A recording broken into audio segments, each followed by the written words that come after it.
Welcome to the Surgeons in 3D Printing podcast. And today I have with me Alistair Bacchetti, fourth year biomedical student at the University of Glasgow. Alistair presently is the president at Handprints e-Nable Scotland, which is a part of the global e-Nable organization. Now, this is a non-profit organization and it is run by students. So let's talk to Alistair and get to know what is the work that they do and how are they handling so much. So hi, Alistair. Thank you. Hello there, Ruchi. Lovely to see you. Yeah. Thank you very much for the kind introduction. Yeah. So Alistair, we've been in touch for almost, I think, a year and a half or maybe 2 years. And that's right. I've had a great journey with you. I've had a small project done with you. It was really interesting. But today I really wanted to discuss how you run this entire organization, because you're doing a lot of work. And of course, you're using 3D printing. So let's begin with the fact that what is the position you hold and what is the kind of breakup of the organization in terms of different committees and stuff like that, so that people know that, this organization is really doing a great work. That's great. So hi to everybody on the podcast. As you know, I'm the president of Handprints e-Nable Scotland. And as Ruchi said, we are a student-led organisation at the University of Glasgow, which focus on the production of 3D printed prosthetics for people of all ages with upper limb deficiencies, but with a particular focus on children. So we've been set up for around 4 years now, all by biomedical engineering students who were interested in this global e-Nable cause. And after establishment in the university, we quickly became really popular, an ambitious society in the James Watt School of Engineering. And as of 2020, engaging up to 130 people, both within the university and out with the university, on this cause of producing low-cost medical devices and prosthetics and empowering people throughout Glasgow, throughout the United Kingdom and beyond. So currently we have 6 divisions in the society, Wow. 4 or more. That's a lot of people. It is, yeah. That's the 130 people all there for you. Yeah. But 4 are more focused on design projects and the technical aspects of 3D printing, and 2 are more focused on engaging people. We want our cause to be out there and be noticed by people. That's how we continue our legacy through the university, throughout the e-Nable network and beyond. So our 4 more technical divisions. First of all, you'll know I'm the president, so I oversee it all. I'm responsible for holding meetings, and you'll often see that the president has been in 2 or 3 divisions beforehand, so have quite a strong knowledge of how the society runs. But for our divisions, the 4 technical ones, the first one is the prosthetics division, so that's the noble e-Nable cause. So that's where we bring in teams of 4 to 5 students from a wide range of disciplines in university, whether that's biomedical engineering, mechanical engineering, sometimes reaching into medicine and other fields as well. Oh, wow. And we address needs by our recipients. So people who come up to us and say, I have, or I know of someone with an upper limb deficiency, we would like you to reach out and help to empower this person, help give them back a function which they require. And an aspect of their life which they'd like to see.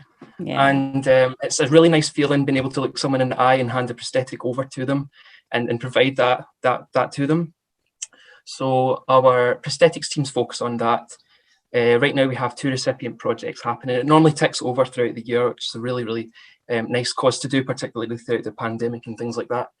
So that's our prosthetics teams. That's a noble cause in e-Nable. But as students, we're ambitious as always at Glasgow University. Yeah. And we want to expand that cause further, and that's why we have other divisions. So one of our other technical divisions is the outreach division. So they want to use innovative techniques in 3D printing and CAD modelling and design to produce medical devices which help in a wide variety of areas. So right now we have projects in flexible braille learning tiles for children in primary schools. Our outreach division last year collaborated with the Queen Elizabeth University Hospital Spinal Injuries Unit in partnership with Glasgow University as well to That's produce. Amazing. That's amazing. It was a really interesting project. Yeah. It's came on leaps and bounds, and it makes me really proud. It makes me blush. So they developed motor rehabilitation devices to help people hold things with handles like toothbrushes and hairbrushes better. And that's been a brilliant wee project. So that's our outreach in a nutshell. A couple more projects in the past, but in the past year, it's been really focused on a wide variety of recipients throughout rehabilitation and renal learning and things like that.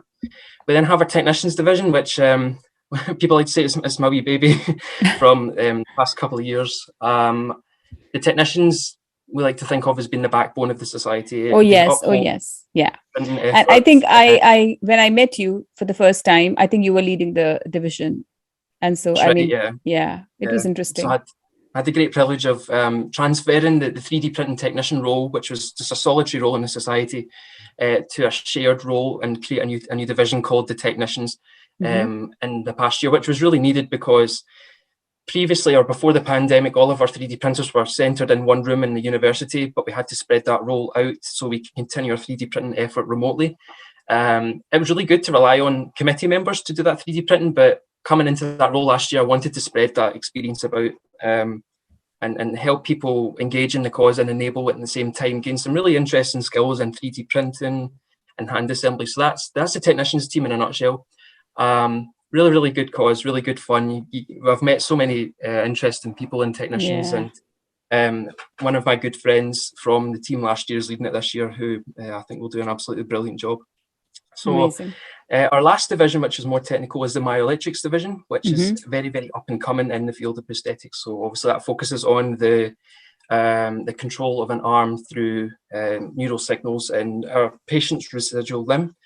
And right now, the myoelectrics team have focused on different techniques for CAD modelling, branching into aspects of electronics and programming, and trying to scale that down so it can be fitted onto a prosthetic arm. So it's a really interesting cause, and what's good about that as well is because there's so many interesting prosthetic hubs throughout Europe, throughout Britain, who focus on myoelectrics. It gives us a really, really interesting network to connect with people. People like in Salford University, for example, in Strathclyde University. So on top of the fantastic e-Nable network we also have a brilliant opportunity to connect with people in the industry, medical professionals as well, like yourself. And as students in biomedical engineering and beyond, it's a really, really interesting opportunity to see at this early stage in our careers. So they're the four technical divisions of our society. The other two focus on, first of all, the education division. So they often reach out to primary schools, to high schools, and spread our cause beyond. And that's really good because we're passionate about what we do as biomedical engineering students, as members of the e-Nable community, and we want to engage people in the younger years. And if I were sitting there and seeing a prosthetic hand held up to me, I would think, wow, look at that, that's right there for me to see. I'd certainly think of it as being engaging, but that's the education team. But again, they've branched out throughout the pandemic onto online lessons as well, planning some lessons in coding for primary schools. And again, whatever comes our way, we always try and work our way around it. We're engineers, and we go beyond that scope as well, and always look for a way to promote our cause and the e-Nable cause. And the education division is one of the really, really noble efforts which does so. And last but not least, we have the media and publicity division. So it's came on absolutely leaps and bounds over the past few years, just with being online and things like that, and having to promote things remotely. But that is our main hub for gaining new contacts as well, and a really good way to promote our cause, both within the e-Nable community and to people in engineering, people in the university. And the media publicity have been absolutely brilliant over the past year, and will continue to do so with the next coordinator in media. So that's our divisions in a nutshell. And that's huge. I mean, you're engaging a lot of students there, and this is something really, I mean, I was inspired to see that you guys, you're all young students. I mean, somebody was second year, somebody was third year, final year. So you're just beginning your career. You haven't even completed. I mean, a lot of students who were engaged, they hadn't even completed their, their masters, their bachelors, and they were all engaged in the community. And this was something really inspiring for me because we took it as a clinician. I would say I myself took up 3D printing quite late. And having said that, if people are doing it right from there, the portion where their career is developing through that process, it's such a lot of learning, and it's such a lot of engaging with people across, different communities and different sectors. So that was something really interesting to watch there. So I really enjoyed my part, whatever time I spent with you. It was Yeah. really inspiring for me to see you Thank you. young guys, doing so much for the community. Exactly. That's good. So with that, I'd like to ask you, what are the kind of projects you pick and how do you choose, because these are all medical devices, right? Prosthetics comes under medical device. So, I mean, are there no regulatories with that? Do you find difficulties with that? How do you manage that aspect? Okay, so this is a benefit of being a part of an organisation which has been set up beforehand.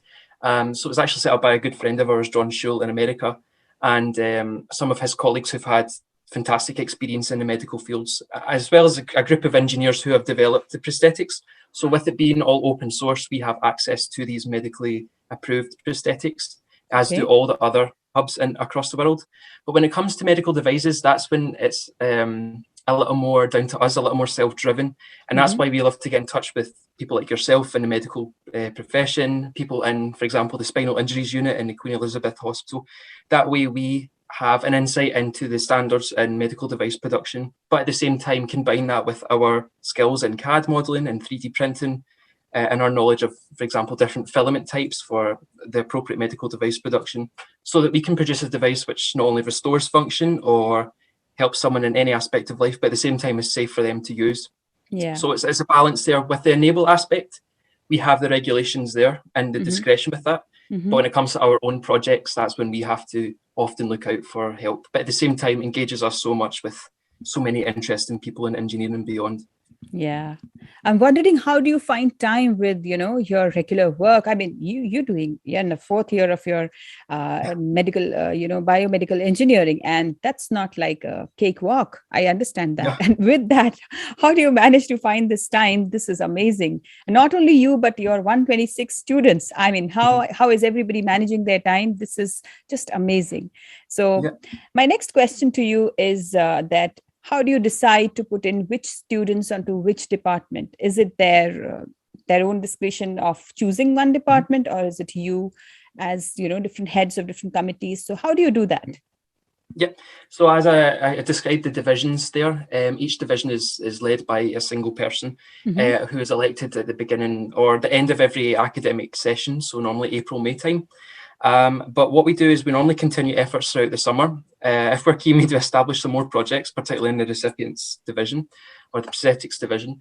But when it comes to September time, that's when we have our opportunity to engage people. So we go to our freshers fair in the university, we engage through social media, and we say to people, the world is your oyster with this. Remember, you're in engineering, you are studying by the book there, but this is an opportunity to take you away from that and put your things into practice. Yeah. And that's for once what I think engages so many people, is because you're using your skills for a greater cause, but at the same time, taking yourself away from all the book learning, which I think most engineering students would quite like. But when it comes to that, we have an applications, our selection process around September, October. And we fire an application form out to normally most engineering cohorts in the University of Glasgow, sometimes beyond as well.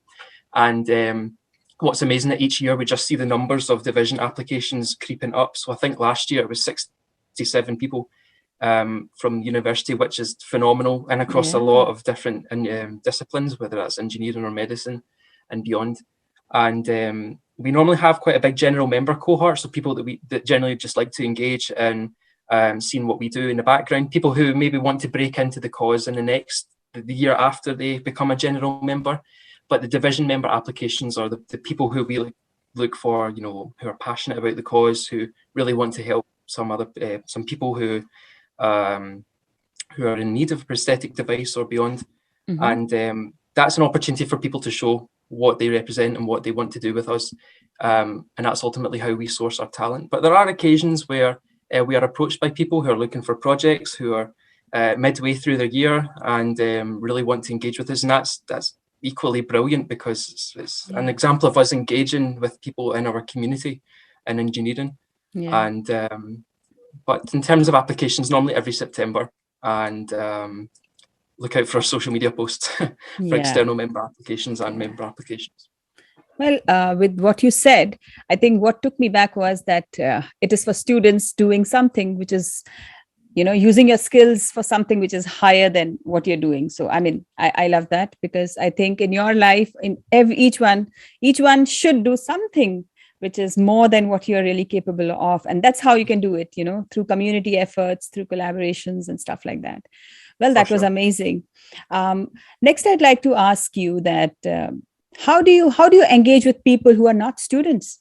I mean, is it only a student-led organization? Do you have people out of the student platform, or is it just a student-led organization?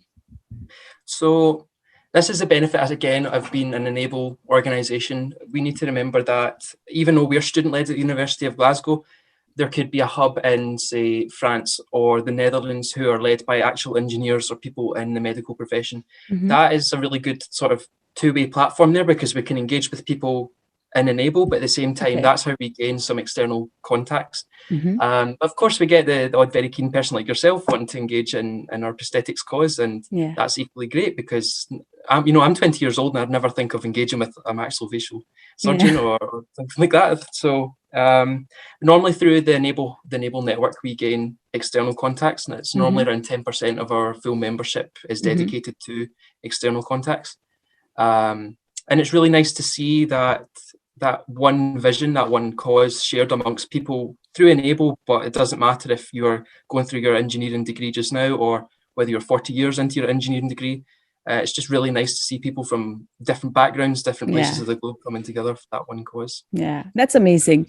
So my next question is how do you plan to buy material? Where do you get funds from? And what are the kind of printers you have? How have you set up all of that?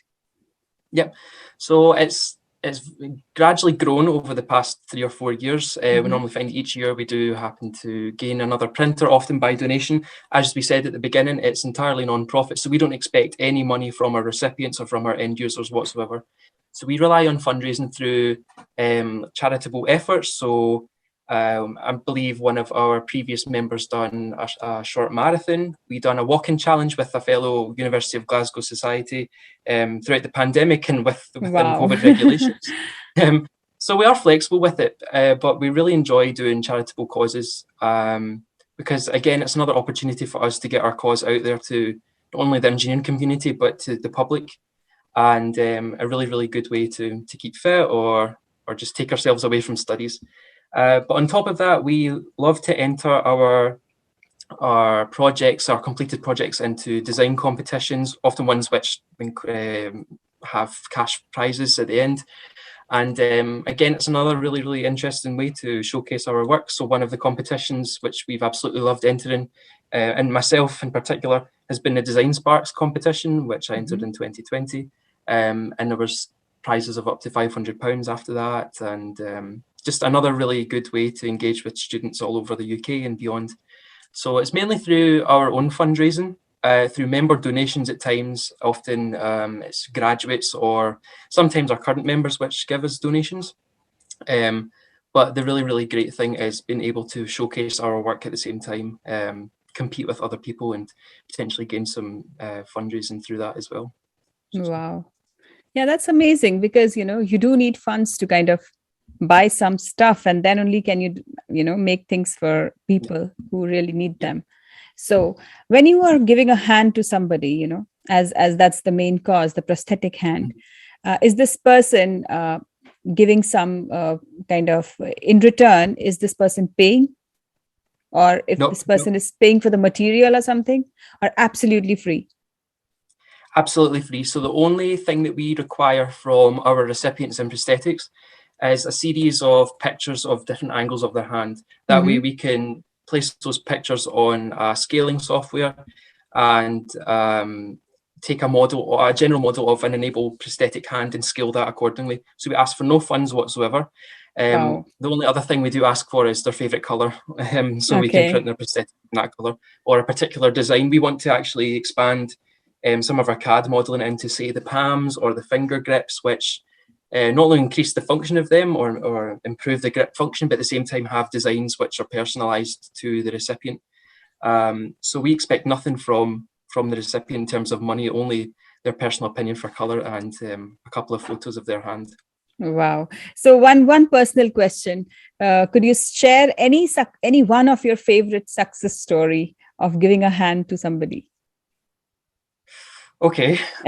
So I believe I wasn't involved in this project, but I believe that a few years ago we donated a hand to a young girl in Pakistan, Okay. who I believe had been injured as a result of I believe it was a mine explosion, and she'd lost a large majority of function in that hand. And I believe it was a couple of people in the society a few years ago who'd managed to engage with someone who knew this girl, this young girl. I believe she was only about 11 or 12 years old. Okay. And even though it was distanced, they managed to produce a prosthetic. They managed to communicate really well in gaining the pictures and the scaled prosthetic hand out to her. And I think we did some pictures back, which I believe we promoted on our social media page. But seeing this young girl holding up her hand and saying, you know, this is me, this is me, I'm proud of this, and I've gained something back here, which is brilliant to me, was a really, really nice feeling. And even though I came 2 years after that project had ended, I could still resonate with it.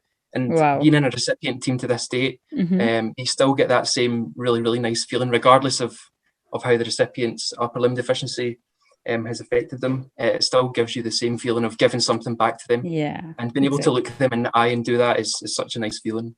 Definitely. So how did you manage to send that hand to Pakistan back? Because that's a lot of logistics which are involved in all of that. So how did you manage that? I guess it's mainly through Messenger, and obviously there's some funds involved in that in terms of sending it and sending it first class, but we do absolutely prioritize the way we send our prosthetics out, whether that's someone in Glasgow or beyond. But I've actually never worked with anybody overseas. I'm working with someone in Glasgow just now, but just know that it's a case of communicating a lot on Messenger, whether that's the person directly, just making sure they know exactly where we are in the progress of their prosthetic design. And that way, we organise all of the funds for mailing and let them know as soon as possible when our prosthetic hand is done or when they would like their prototype to be sent out, kind of like a postal service, but for prosthetics for us. And that way, we can get their hand out to them as soon as possible, whether that's for testing or whether that's their final hand to be used in the future. Wow. Lovely. So happy to hear all this from you. And it's so inspiring to see you. And I think listeners, and especially students, and there will be many, should be really inspired to listen to the journey that you guys are going through. And you will definitely drive their attention in terms of, you know, that you can do a lot more other than the course book, as you said. You know, you can go beyond that. And so thank you for coming, Alistair, today. I totally enjoyed our conversation. And I hope it inspires more students to kind of think about these things. It's a hand this time. It could be some other part as well. So, That's great. Thank you very much, Ruchi. It was my pleasure. Thank you.